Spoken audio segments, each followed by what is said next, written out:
Hi everyone. This video is going to show some of the new features in pywwt version 0.5. First of all, we've added more ways to control the main worldwide telescope view. The basic mouse controls are just like you would use in Google Maps. The usual keyboard controls also work. The Z and X keys zoom in and out. Second, it's now easier to control the imagery that you see in the 2D all-sky mode. This Imagery attribute provides categorized access to built-in survey data.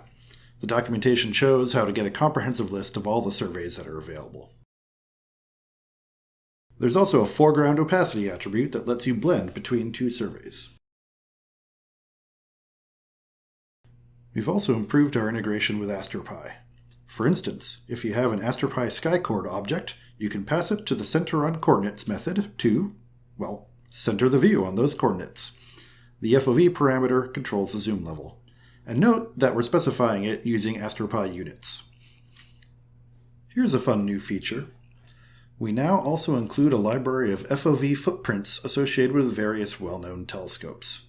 By calling the add FOV method, you can overlay them on the sky at the position you choose.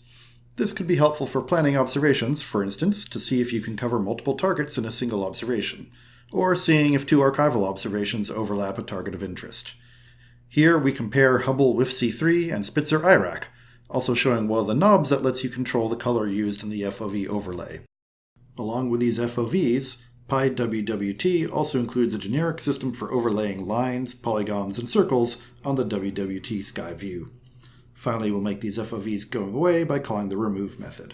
Probably the most important feature in this release is the support for WWT's 3D solar system mode. This initial view plots the layout of the solar system in 3D. We'll stop drawing the planetary orbital ellipses and render the planets at unphysically large sizes to make them easier to see. We'll zoom in a little bit and pan around.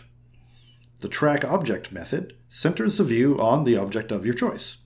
Once again, the documentation shows how to get a comprehensive list of all the objects that you can center on. Here we'll start running time at a rate 10 to the 5 times faster than real life. And you should know that what you're seeing here is the output of a detailed, scientifically accurate simulation.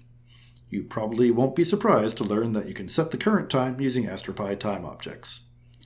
Okay, we're unscaling the planets, and now centering in on Earth. So we don't show it here, but there are options to zoom instantly instead of taking the scenic route. And there we are, and note the dice terminator here. And you can turn off lighting, and that causes the planets to be drawn with flat illumination instead. So why might you want this flat lighting? Well, one reason might be to better see data that you're plotting on a planetary surface. Here, we're pulling down a simple CSV data table that contains information about various earthquakes that occurred in 2010. Note that we're reading the data with an Aster PI table, although pandas would also work. We'll add a data layer to the view. Keyword arguments tell WWT how to interpret different columns in the data table as spatial, temporal, or other kinds of information. You can modify these attributes after constructing the data layer object if you so desire.